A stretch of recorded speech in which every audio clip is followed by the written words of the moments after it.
Salam alaikum, Az-Zulfilaoun. Bonsoir. Le ministère algérien des Affaires étrangères a réagi jeudi à la mise en accusation par la justice suisse de l'ex-ministre de la Défense, Khaled Nsar, pour crime contre l'humanité, laissant entendre que l'affaire pourrait aller jusqu'à provoquer une rupture des relations entre les deux pays. Lors d'un entretien téléphonique avec le ministre des Affaires étrangères suisse, Ignacio Cassis, le chef de la diplomatie algérienne, Ahmed Attaf, a estimé que l'indépendance de la justice ne justifie pas l'irresponsabilité et qu'un système judiciaire, quel qu'il soit, s'arroge le droit absolu pour juger des politiques d'un État souverain et indépendant. Selon un communiqué du ministère des Affaires étrangères algérien, cette affaire a atteint des limites de l'inadmissible et de l'intolérable, a-t-il ajouté, en espérant que tout soit entrepris pour éviter que cette affaire n'entraîne les relations entre l'Algérie et la Suisse sur la voie de l'indésirable et de l'irréparable, et de poursuivre. La justice suisse a offert avec beaucoup de légèreté une tribune aux terroristes, à leurs alliés et leur soutien pour tenter de discréditer le combat honorable de notre pays contre le terrorisme. Le pouvoir algérien estime que la justice suisse procède à une lecture révisionniste de l'histoire de notre pays durant les années 90, fustigeant des accusations outrancières et infondées. Attaf, tout en soulignant que la gratitude de l'Algérie à l'égard de la Suisse demeure intacte s'agissant du rôle qu'elle a joué dans le recouvrement par notre pays de son indépendance, a indiqué que le gouvernement algérien est déterminé à tirer toutes les conséquences de l'affaire Nsar, y compris celles qui sont loin d'être souhaitables pour l'avenir des relations algéro-suisses. Une menace à peine voilée de rupture des relations diplomatiques avec la Suisse. Nsar avait déjà été interpellé à Genève en octobre 2011, alors qu'il résidait en Suisse, à la suite d'une plainte déposée par une ONG avant d'être relâché. Il avait ensuite quitté la Suisse. En 2017, le procureur général avait classé la procédure au motif que la Suisse n'était pas compétente pour le juger, avant que la justice ne l'oblige en 2018 à reprendre la procédure à la suite de la déposition d'un recours. Pour rappel, Khaled Nsar a été ministre de la Défense et président du Haut Comité d'État en Algérie de 1992 à 1994. En octobre 2011, suite à une dénonciation pénale de Trial International, il a été arrêté en Suisse pour avoir autorisé ou incité ses subalternes à commettre des actes de torture, meurtre, exécution, extrajudiciaire, disparition forcée et autres actes constitutifs de crimes de guerre. Il a été remis en liberté sur la promesse qu'il participerait à la suite de la procédure. Le ministre public de la Confédération a transmis lundi le 28 août au tribunal pénal fédéral l'acte d'accusation visant le général à la retraite. Le TPF devra prendre connaissance de cet acte d'accusation visant l'ancien homme fort du régime algérien avant de fixer une date pour le procès. Selon la législation suisse, la transmission de ce document au TPF est l'avant-dernière étape avant la tenue d'un procès. L'acte d'accusation n'était pas soumis à un recours devant une quelconque juridiction. Dans l'ensemble de cette décision suisse de juger Khaled Nsar pour crime de guerre est une étape cruciale dans la recherche de justice pour les victimes de la décennie rouge. Elle met en lumière les crimes commis à l'époque et pourrait avoir un impact sur la manière dont l'histoire de cette période est jugée en Algérie et à l'étranger. Mais aussi, cette décision envoie un signal fort pour le régime algérien que les crimes commis contre le peuple algérien pendant cette période ne resteront pas impunis.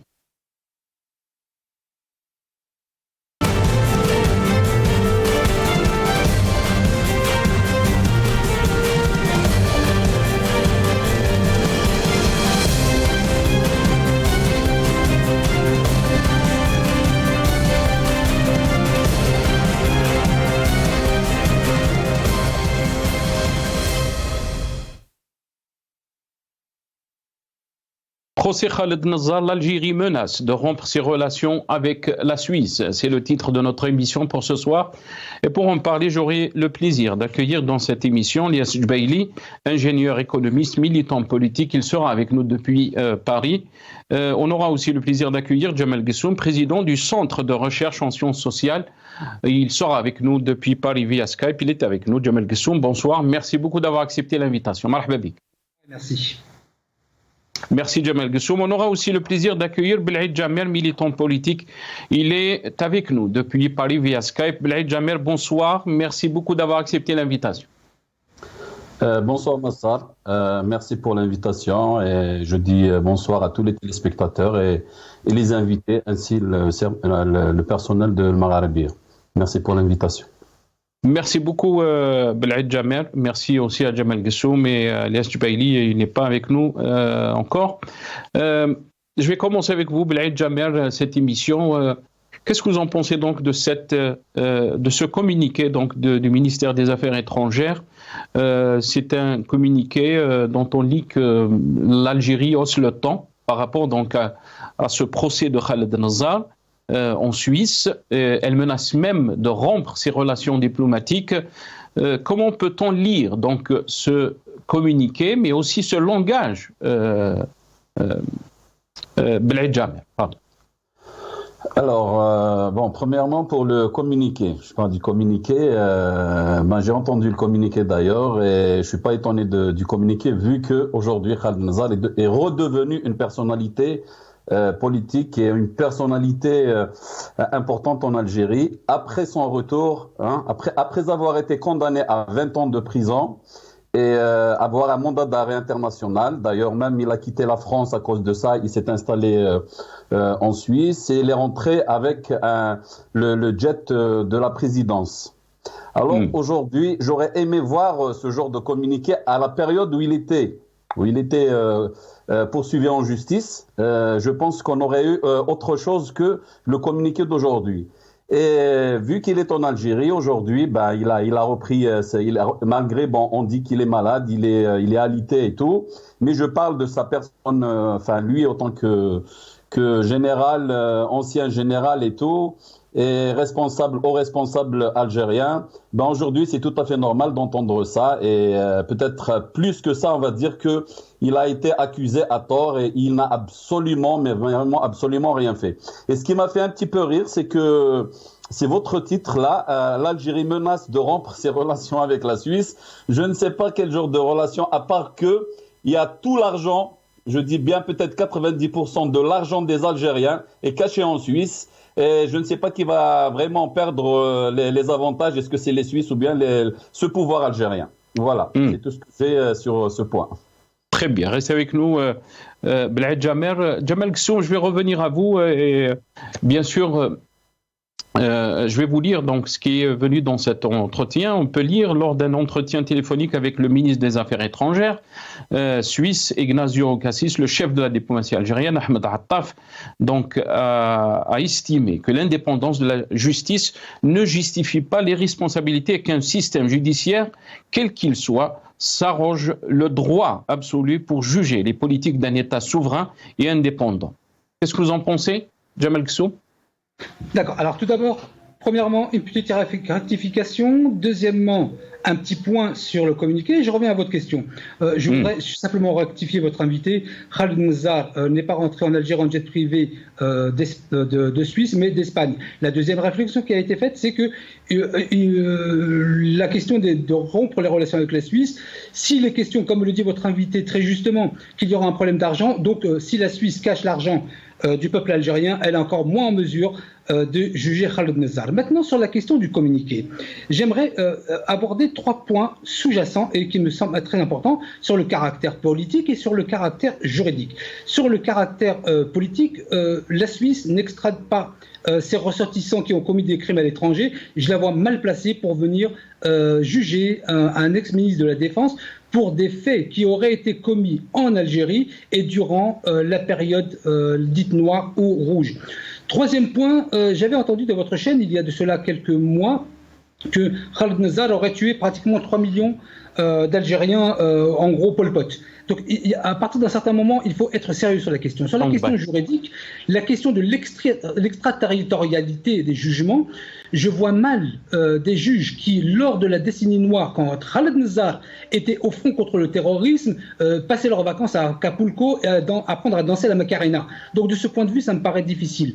Sur la question d'un jugement supposé ou possible de Khaled Nazar. Moi, je ne le défends pas à titre personnel, je ne le connais pas. J'aimerais que s'il y avait jugement, qu'il soit jugé par un tribunal algérien qui connaissait la situation du pays lorsqu'il œuvrait pour combattre le terrorisme.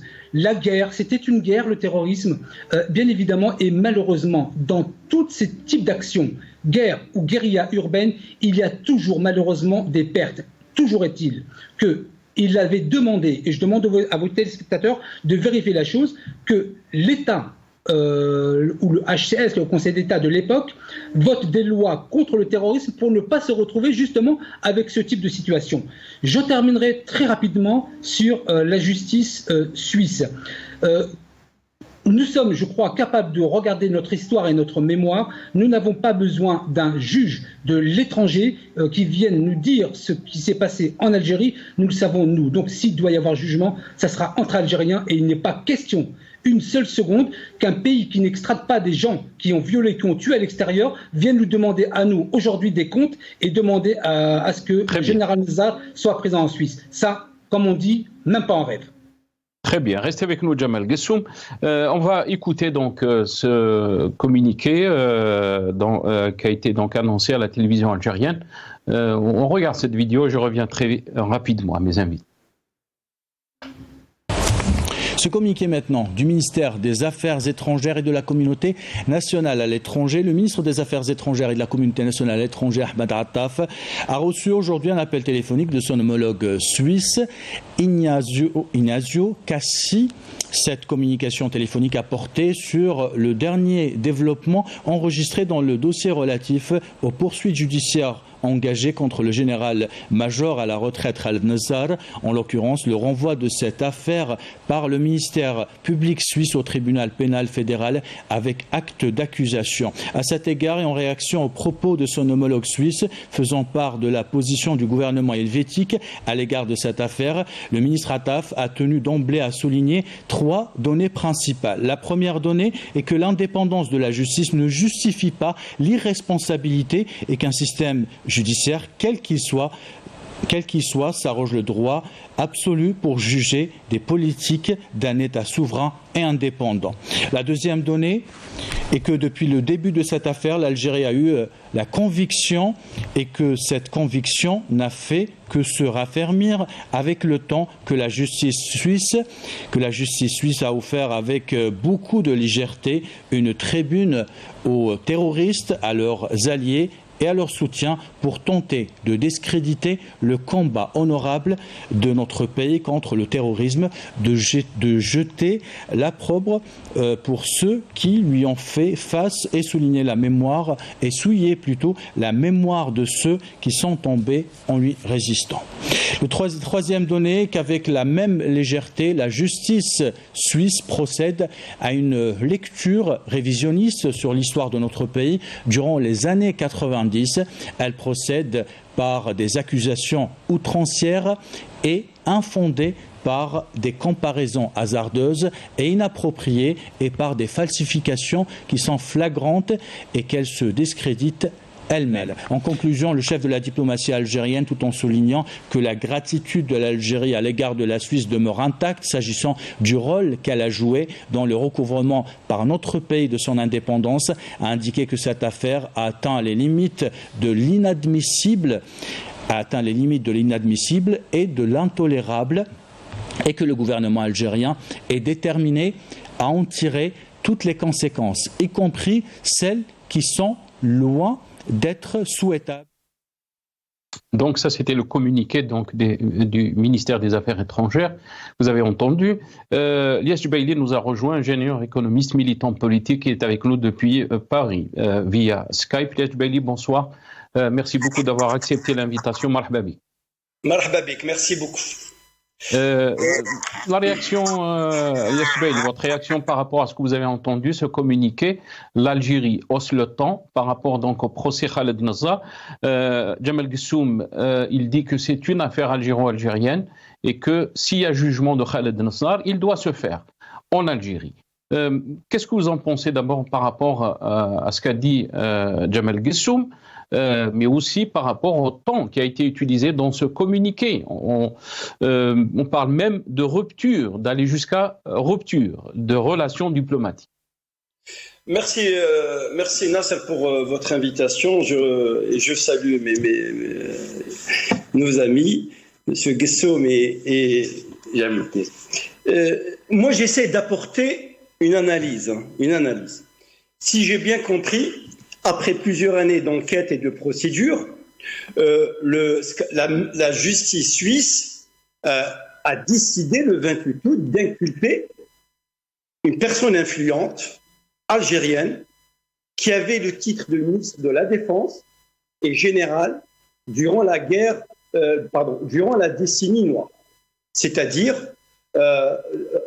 on lui reprochait des faits, lesquels, c'est-à-dire crimes de guerre sous forme de torture, sous forme de traitement inhumain, de condamnation et de détention arbitraire, et aussi de crimes contre l'humanité sous forme d'assassinat qui se sont déroulés entre janvier 92 et 94. Ça, c'est la justice suisse. Et la justice suisse, derrière, il y a Trial. C'est quoi Trial? C'est une ONG qui milite contre l'impunité des crimes de guerre. Voilà. Donc, ça veut dire que c'est quelque chose d'indépendant. Moi, ce que j'ai remarqué, c'est-à-dire il y a des rebondissements dans cette affaire. Il y a beaucoup de rebondissements dans cette affaire, parce que déjà en 2017, le MPC, ce qu'on appelle le ministère public de la Confédération, le procureur, a classé cette affaire, disant que ne constitue pas un conflit armé, en fait, et que la Suisse, en l'occurrence la justice suisse, n'était pas compétente pour juger.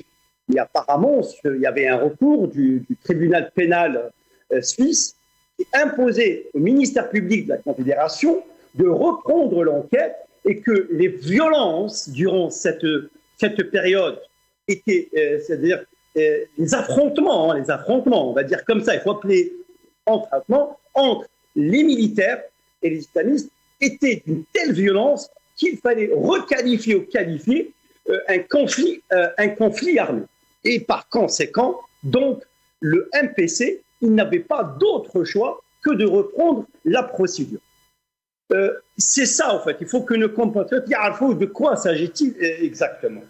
Mais il faut savoir aussi, c'est le procès de l'État algérien. C'est le procès de l'État qui était dans une spirale de violence. Et c'est comme ça. C'est une réalité que M. Attaf, ministre des Affaires étrangères, menace de rompre les relations diplomatiques avec la Suisse. D'ailleurs, je me rappelle, Kadhafi aussi, en son temps, il a menacé. Mais la Suisse reste un pays neutre, où la justice est indépendante, où regardez que le ministère public de la Confédération a jugé qu'il n'avait pas la compétence pour juger, pour inculper Khaled Nasrallah, alors que le tribunal fédéral pénal l'a incité à reprendre, parce qu'il y avait une requalification des faits. Regarde, ça veut dire quoi? Ça veut dire qu'il y a une justice indépendante. Il faut dire à nos compatriotes, quand même, que Khaled Nasrallah, il a 85 ans, qu'il doit reconnaître. Il est 85 ans, donc est-ce qu'il est mourant, agonisant? Moi, je ne vais pas rentrer dans les détails parce que je suis qu'un simple intervenant. Que la justice que le chemin de la justice doit avoir lieu. Après un long chemin d'injustice, il faut un long chemin de justice. Ça, c'est très important. Très bien. C'est très important. Donc, c'est quand on juge une personne, c'est parce qu'elle était derrière. C'est parce qu'elle est une personne influente, c'est parce qu'elle a placé des personnes à des positions clés pour mener. Il était ministre de la Défense, Elias Jubaili. Il était ministre de la Défense. Bel'aid Jamer, je vais revenir à vous. Elias Jubaili est en train de dire que le procès de l'État algérien. Est-ce qu'on peut dire que c'est un procès de l'État algérien ou du régime algérien, si vous voulez, mais quelle symbolique par rapport donc à ce pouvoir algérien, ce procès de Khaled Nasser? Moi je voudrais rectifier juste un petit point par rapport à tout à l'heure ce que j'ai dit. J'ai bien dit qu'il était rentré d'Espagne parce qu'il était en France. J'ai dit il était en France. Il a pris la fuite en Espagne après. Il est rentré de l'Espagne. Il n'est pas rentré de Suisse avec le jet présidentiel. Hein. Il est rentré de l'Espagne. Je reviens à ta question. Est-ce que c'est le procès du pouvoir algérien? Quand on voit dans l'ensemble de ce que le sujet on peut dire que c'est le procès peut-être de l'État algérien par rapport même à ce qui se passe aujourd'hui en Algérie. Mais quand on dit c'est une affaire algéro-algérienne, moi je suis d'accord. C'est une affaire algéro-algérienne et je peux dire que moi je suis très très nationaliste et je n'aime pas du tout, quelle que soit la personne, que son nom soit cité à l'étranger. Mais il y a un grand mais et un grand point d'interrogation. Est-ce que la justice algérienne est capable de juger Khaled Nasser, est capable de juger l'Ammari, est capable de juger Gaïd Salah, est capable de juger X ou Y, des gens influents et des militaires ou Shingiriha ou Tboniki? C'est ça le problème, c'est ça la question. Est-ce que cette justice est capable de mettre le dossier de la décennie noire sur la table réellement? Là, je dis que la responsabilité, je ne dis pas que la responsabilité est une responsabilité de l'État à 100% comme le disent certains. Il y a la responsabilité des islamistes qui est énorme, il y a la responsabilité de l'État aussi. Mais c'est que est-ce qu'on peut mettre sur la table ce dossier en Algérie? Je vous cite juste un autre cas. Jusqu'au jour d'aujourd'hui, il a été réglé arbitrairement. Le dossier Khalifa. Arbitrairement, jusqu'au jour d'aujourd'hui, le dossier Khalifa n'est pas réglé. Alors là, le dossier de la décennie noire. Alors aujourd'hui, pour qu'on nous dise le problème est algéro-algérien, oui, ok, mais qui va le régler en Algérie? Si quelqu'un parle de ce sujet, eh ben, directement, on le met en prison. Il y a un autre cas par rapport à Khaled Nasser. On parle de la décennie noire. Vous oubliez ce qui s'est passé le 5 octobre 88, le 5 octobre 88. Vous oubliez d'ailleurs même sa déclaration après, il a dit on tirait avec des balles réelles.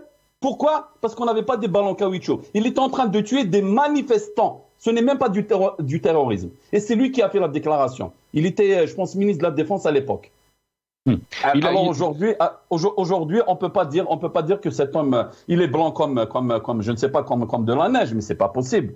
C'est pas possible. Il y a un autre, c'est pas la première fois. Vous avez parlé de 2011. En 2001, juste à la période où il y avait les événements en Kabylie, il y a Bouteflika qui a fait la fameuse relance économique. Il était au Club des Pins. Après, il a pris son avion, il est parti à l'Afrique du Sud. Khaled Nasser était là en France pour la dédicace de son livre ou la vente de son livre. Et ben la police française allait le prendre. C'est l'avion du président qui est venu de l'Afrique du Sud à Paris et l'a fait rentrer en Algérie. Et ça aussi on l'oublie parce qu'il y avait un dépôt de plainte. La différence aujourd'hui, parce qu'on est en train de parler une personnalité algérienne, un ancien général algérien et tout. Tout simplement, je suis d'accord avec votre invité, il y a des gens, des criminels qui sont en Suisse et tout, mais, je dis bien mais, quand il y a un dépôt de plainte, soit par une ONG, soit pour une personne ici en Europe, la justice elle est indépendante, la différence entre ces justices et la justice algérienne, c'est que ces justices-là, elles bougent et elles mettent le dossier en avant.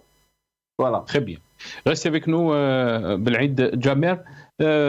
Jamel Kssoum, vous avez entendu la réponse de Belhaïd Jamel, vous pouvez rebondir bien sûr, mais la question qui se pose, comment peut-on avoir une diplomatie pareille? On a parlé de ce volet de la diplomatie, de l'échec du BRICS, mais chaque fois qu'il y ait une affaire contre l'Algérie, si on prend l'affaire de Khaled Nazar, le temps est tout de suite très clair. Quand on menace de rompre ses relations diplomatiques avec la Suisse, est-ce que ce régime vraiment a une vision de la diplomatie, a une vision des affaires internationales, comment elles fonctionnent, a une vision de la souveraineté, mais aussi de l'indépendance des systèmes judiciaires d'autres pays?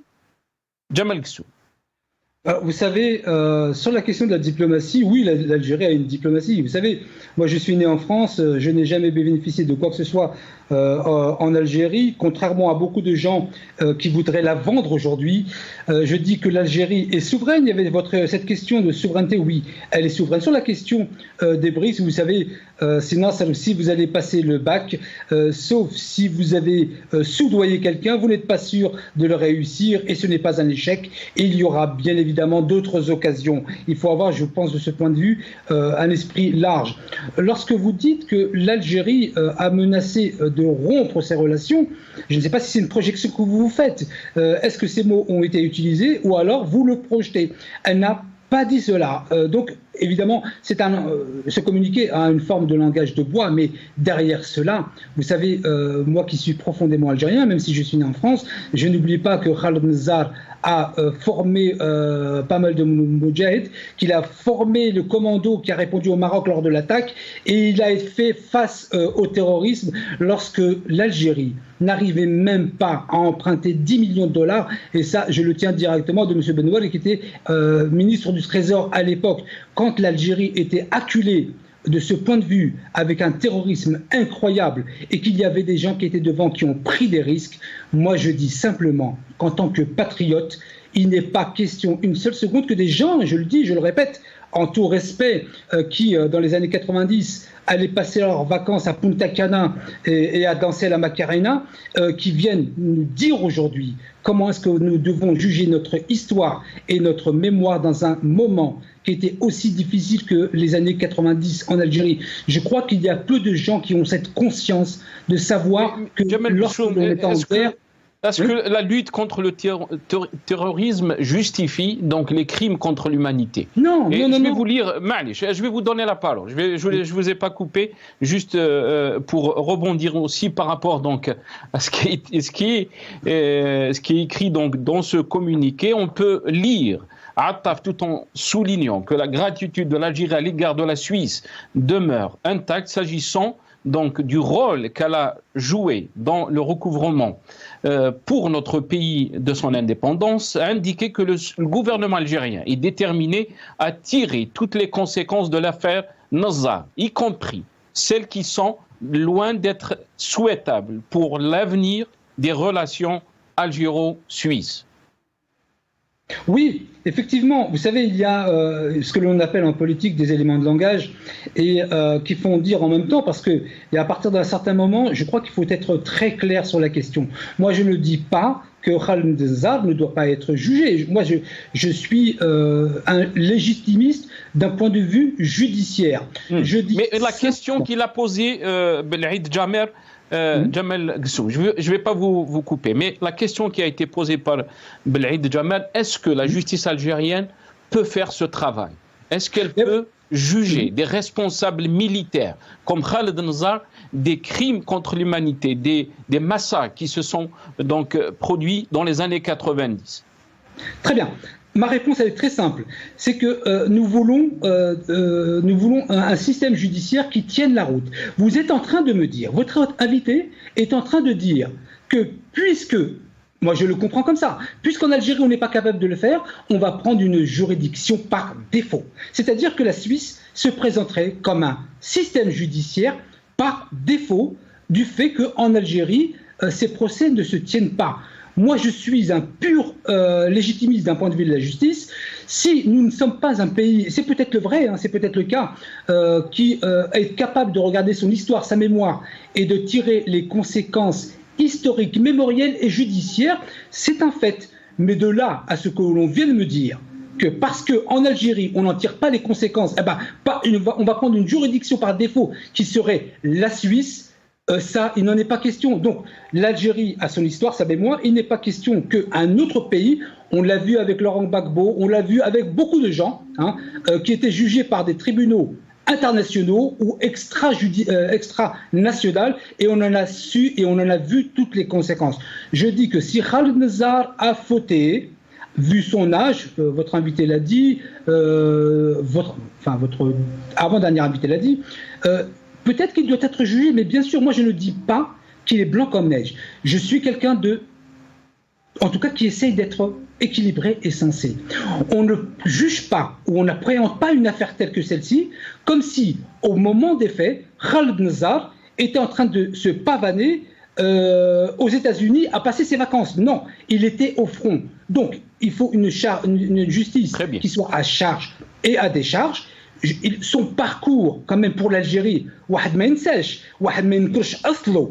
vois beaucoup de gens qui sont nés, qui ont mangé en Algérie, qui ont été à l'école, qui ont été soignés et qui sont prêts à vendre leur pays pour une pseudo-question judiciaire et démocratique. Moi, je ne fais que constater, je suis un pur, non pas nationaliste, le terme qui a été utilisé par votre invité, moi je suis un pur Algérien, ce qui est entre les Algériens va se régler. Très bien, mais est-ce que Jamel Ghessoum aussi, la question qui se pose, est-ce qu'on a le droit de critiquer ce régime, et si on le critique, est-ce qu'on ça veut dire qu'on veut vendre notre pays? Non, on a le droit de critiquer. On peut critiquer notre pays, je le fais. Il y a des gens qui ont disparu dans les années 90. On vient juste de célébrer la journée des disparitions forcées. Je ne dis pas le contraire. Il y a des familles qui cherchent leurs enfants jusqu'à maintenant. Je suis d'accord. 32 ans, 33 ans après. Et ces gens-là, ils sont en train de chercher la justice.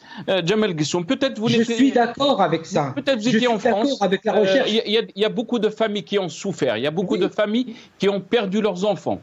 Il y a beaucoup de familles qui n'ont pas connu le sort de leurs enfants dans les années 90. Ils ont été donc enlevés. Ils ont des témoignages comme quoi ils ont été enlevés par les services de sécurité. En tous les cas... Si je peux terminer très rapidement. Moi qui travaille dans la justice, c'est un petit peu quand même mon domaine. Je ne suis pas en train de parler d'un astronaute. Il y a deux éléments importants pour les victimes de disparus. Il y a dû y en avoir, c'est sûr et certain. Il y a dû avoir des catastrophes humaines, c'est sûr et certain. Mais vous savez, quand on est victime et quand on veut avoir un jugement qui soit rendu et parce que les victimes ont besoin de ça, il y a ce que l'on appelle communément la vérité judiciaire, qui ne sera pas forcément la vérité des faits. Mais je dis simplement qu'au moins la vérité judiciaire, si elle doit s'obtenir un jour, Inch'Allah, parce que vous êtes en train de me dire, c'est Nasser, qu'on ne peut pas critiquer sur votre plateau, je critique le président de la République et je critique tout le monde sans aucun problème. Je dis simplement que la vérité judiciaire dont ont besoin toutes ces victimes, il doit y en avoir quand même un paquet, des dizaines de milliers, doit se faire en Algérie. Le moment venu, peut-être que les institutions judiciaires algériennes ne sont pas encore prêtes, mais un jour, Inch'Allah, la vérité se fera sur le territoire algérien et les victimes seront reconnues en tant que vraies victimes. C'est ce qu'ils souhaitent les Algériens, Jamel Ghessoum. C'est ce qu'ils souhaitent, mais malheureusement, pour l'instant, on ne peut pas le faire. Et vous le savez très bien. Je vais vous donner la parole. On va donner la parole à Ilyas Jubaili. Ilyas Jubaili, si vous voulez rebondir, bien sûr, par rapport à ce que vous avez entendu, mais aussi cette logique, cette politique de menace. Chaque fois qu'il y ait des remarques donc, sur le fonctionnement de la gouvernance en Algérie ou sur le pouvoir en Algérie, on menace de rompre ses relations diplomatiques. On a des problèmes avec l'Espagne, avec le Maroc, avec aussi la France et d'autres pays arabes. Votre réaction ? En fait, tout d'abord, moi je souhaiterais répondre à M. Ghessoum, d'ailleurs, avec qui j'ai eu l'occasion de débattre plusieurs fois. En fait, nous sommes tous Algériens. Il n'y a pas Algérien plus que l'autre. Il n'y a pas une intensité, une échelle d'intensité d'être Algérien. Un Algérien, je suis Algérien. Il faut dire, il faut tenir un discours de vérité, Monsieur Guesson. Lutter contre le terrorisme, ça ne justifie pas les disparitions forcées. Ça ne justifie pas les condamnations et les détentions arbitraires. Ça ne justifie pas les assassinats. C'est ça. Je pense que vous êtes quelqu'un de démocrate, comme moi, comme Belhaïd, comme monsieur Nasser Joudi, on est tous démocrates. Il faut tenir un discours de vérité. Vous savez très bien que le régime algérien, Nidam al-Jazairi, il n'y a pas une justice indépendante. C'est une justice qui est confisquée, c'est-à-dire elle est complètement confisquée, verrouillée. Mais j'ai toujours milité en tant que personne, avec des groupes, de dire que la décennie noire ou la décennie rouge, vous la qualifiez comme vous voulez, doit être réglée dans le cadre d'une justice transitionnelle. Ça veut dire quoi, justice transitionnelle? Adala intiqaliya. C'est-à-dire quand on se dirige vers un état de droit, parce que ces personnes qui ont perdu leur vie, ces familles qui n'ont plus retrouvé leurs enfants, vous prenez le cas d'une dame qui s'appelle Nassera Dutour, qui a perdu, dont l'enfant, dans son fils, 25 ans, il est sorti, il n'a plus donné signe de vie. Il fait partie de ces disparitions forcées. Elle a dit que j'ai la boule au ventre. Et tant de familles inconnues qu'on ne connaît pas. Et Khaled Nazar, il est responsable. D'autres généraux qui sont responsables. Oui, d'autres généraux. Ammar et compagnie. Moi, je ne suis pas là, mais moi, je suis là pour tenir un discours de vérité. Il y a des formes de il y avait du terrorisme de part et d'autre. Mais il faut savoir que Khaled Nazar, le procès de Khaled Nazar, c'est le procès de l'État algérien, parce qu'il avait le monopole de la violence. Et celui qui a mené vers cette violence sans fin. Je vais vous dire quelque chose. Le procès n'aura pas lieu. Mais nous, Chab el-Jazairi, c'est-à-dire ceux qui s'accrochent au droit, c'est la symbolique, parce que le procès n'aura pas lieu. Pourquoi? 1, c'est une personne malade. 2, il a 85 ans. 3e, il ne peut pas se déplacer en Suisse. 4e, la Suisse, il faut qu'elle envoie ce qu'on appelle une justice rogatoire. Et 4e, au lieu qu'il soit interrogé par un juge suisse, il faut qu'il soit interrogé par un juge algérien. Donc, ça ne se fera jamais. Et réellement, il faut que nos compatriotes yarfou la réalité. Mais c'est la symbolique, monsieur Guesson. C'est pas à vous, à tout le monde, c'est la symbolique. C'est la symbolique aussi, quand vous parlez de la symbolique, Lies Jubaili, est-ce que Khaled Nazar, seulement qui est concerné, mais ou d'autres militaires qui étaient aussi responsables dans ces années 90, on parle aussi de Jbar Mhenna, on parle aussi d'autres responsables. Jbar Mhenna qui est aujourd'hui responsable aussi des services de sécurité. Lies Jubaili. Mais tous les responsables qui avaient tous les généraux qui avaient qui étaient dans le cœur de la prise de décision. Je parle maintenant Nasser el-Jinn, l'Ammari, Khaled Nazar, tous ces généraux qui faisaient le pluie et le beau temps, ils ont cette responsabilité historique. Nous, c'est-à-dire, d'ailleurs, c'est eux qui ont arrêté le process électoral, qu'on le veuille ou pas. Moi, je suis démocrate, mais un process électoral ne doit pas être arrêté. Il faut le laisser. Il y avait un process électoral qui a été arrêté. Nous voulons à la fois l'ouverture des élections législatives pluralistes et à la victoire du fils, on arrête le process électoral, on dit non. Vous laissez le parti. Moi, je ne suis pas islamiste, mais on le laisse. Mais c'est pas. Voilà, la question, elle est là. Mais juste pour revenir rapidement, si vous permettez, Nasser. Mais la Suisse, aucun pays ne peut la menacer. Même les États-Unis, ils ont voulu menacer la Suisse parce qu'il y avait des paradis fiscaux. Ils ont menacé les banques suisses. Mais en tant qu'État, on ne peut pas menacer la Suisse. La Suisse est un pays neutre. La Suisse est un pivot. La Suisse est un pivot dans les relations diplomatiques. La Suisse est un qui règle les différends en catimini de tout ce qui se passe dans le monde. Donc, M. Attaf, il est dans son rôle de dire nous allons rompre, et l'Algérie n'a jamais rompu ses relations. Elle a rompu ses relations avec le Maroc parce que c'est un pays faible, qu'on le veuille ou pas. Mais la Suisse est un pays important. Je pense que le régime algérien ne va pas s'aventurer à rompre les relations diplomatiques avec la Suisse parce que je pense qu'il ne le fera jamais. Hein. Après la gifle du BRICS, il ne veut pas avoir la gifle de la rupture des relations diplomatiques avec la Suisse. Voilà. Très bien. Peut-être que beaucoup diront que le Maroc n'est plus faible, comme vous le dites, Elias Jubaili. Bled Jamer, je vais revenir à vous, je sais que vous voulez intervenir.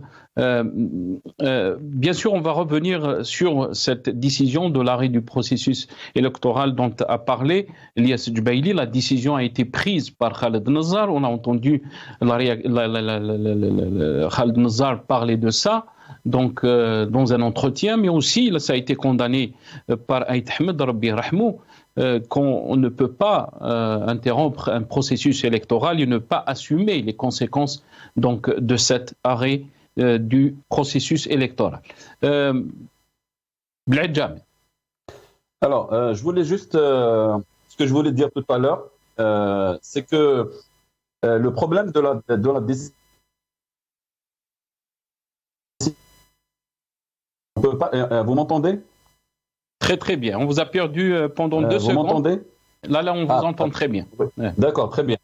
Alors, je disais que le problème de la décennie noire parmi des années 90. Je pense que peut-être il peut voir le jour devant la justice algérienne, peut-être d'ici, je ne sais pas, peut-être 20 ans ou peut-être plus. Parce que il faut pas oublier une chose, c'est que Bouteflika, avec la réconciliation nationale, il a mis fin au problème des années 90. Moi, j'en connais des flics, quand j'étais en Algérie, j'en connais des flics qui ont été blessés pendant la décennie noire par le terrorisme, par des terroristes. Les premiers avant l'arrivée de Bouteflika, on les a classés, on leur a mis des dossiers et des indemnisations par rapport victimes du terrorisme. Et après, pour avoir l'indemnisation, après l'arrivée de Bouteflika et la réconciliation nationale, on les a mis accidents de travail. Alors, il a mis fin à la réconciliation nationale. Personne ne parle des années 90. Ça, je parle de la justice. Hein. C'est pour ça que aucun juge ne peut juger en Algérie ni Nazar, ni Mhenna, ni personne par rapport à cette période-là. Je reviens pour le processus électoral. Moi, je ne condamne pas que Khaled Nazar. Je condamne même, je dis bien même, les partis politiques, moi je les appelle les pseudo-démocrates, les partis politiques qui ont marché avec les militaires, qui aujourd'hui sont en train de se révolter contre les militaires. Quand je dis militaire, c'est pas l'institution militaire, pour que les gens me comprennent bien, contre ces militaires qui sont jusqu'au jour d'aujourd'hui dans Djibar Mahna, qui est actuellement à la tête du DRS. Et à l'époque, ils ont marché avec eux pour arrêter le processus électoral. Au lieu d'arrêter le processus électoral, normalement, il y a des mécanismes à mettre en place pour qu'il y ait s'il y avait une volonté de la part de l'État, pour que même si c'est le fils qui passe, qui gagne et tout, il y a des mécanismes où le fils ne pourra pas faire ce qu'il veut par la suite, ou de limiter, il y a la limite des mandats. Mais l'arrêt du processus électoral, moi personnellement, en tant que militant politique démocrate, moi je condamne ça.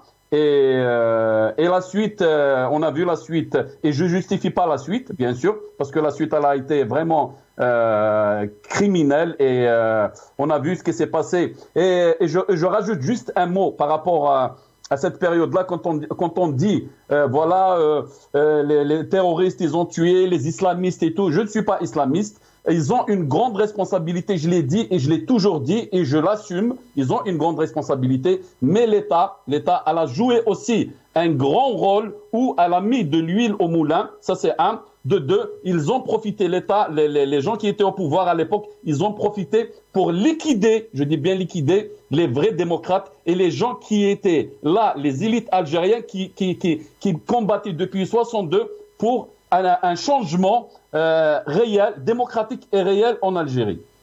Voilà. Très bien. Djemal Ghessoum, il ne me reste pas beaucoup de temps, je vous laisse je vais vous donner 1 minute chacun pour donc terminer cette émission. Le Hirak était très clair, bien sûr, vous n'allez pas nous faire peur par rapport à la décennie noire. Est-ce que vous pensez que on peut espérer avoir justice par rapport à ce qui s'est passé? Est-ce qu'on peut espérer que des personnes qui étaient responsables des crimes contre l'humanité seront jugées un jour?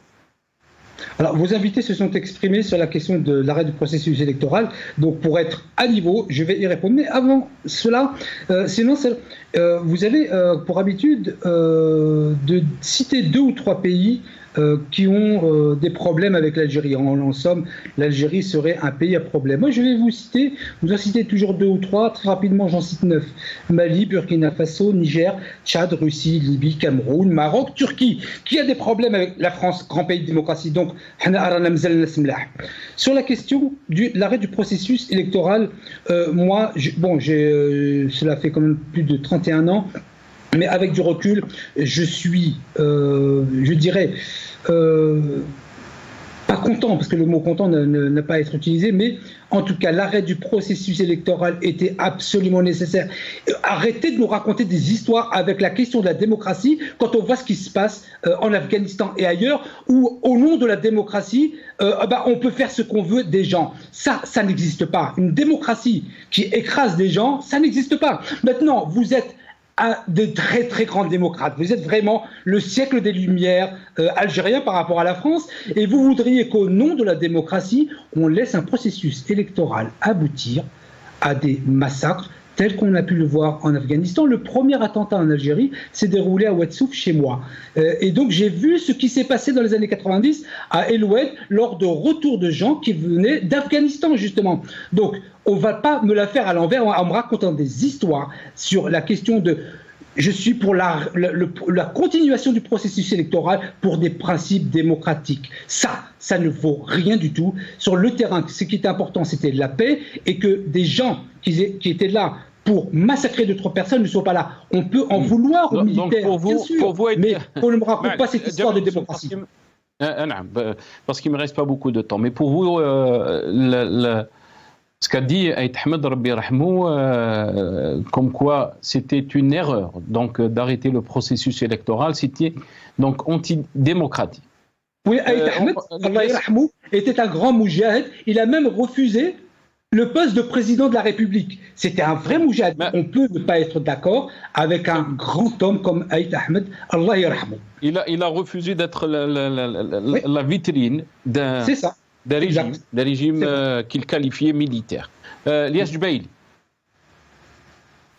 Vous savez, on ne va pas rentrer dans un débat philosophique, mais personne n'a le monopole de la démocratie. Être démocrate, c'est vivre sa démocratie. Il n'y a pas une démocratie à la carte, il n'y a pas une démocratie moitié ou un tiers ou un quart. Moi, je suis quelqu'un de légaliste dans ma tête. Je ne partage pas, je vous le dis, monsieur Ghessoum, je ne partage pas le même projet de société que certains de mes compatriotes, mais à partir du moment où les élections législatives ont été gagnées de façon transparente, il faut le laisser. Il fallait les combattre démocratiquement. Il fallait, voilà. Je veux dire, cette violence, elle émane d'un pays de non-droit, tout simplement, qu'on le veuille ou pas. On ne peut pas faire des corrélations par rapport à l'Afghanistan. Les process historiques et anthropologiques sont différents. Non, c'est une faute, c'est une erreur de vision finalement en fait. Voilà.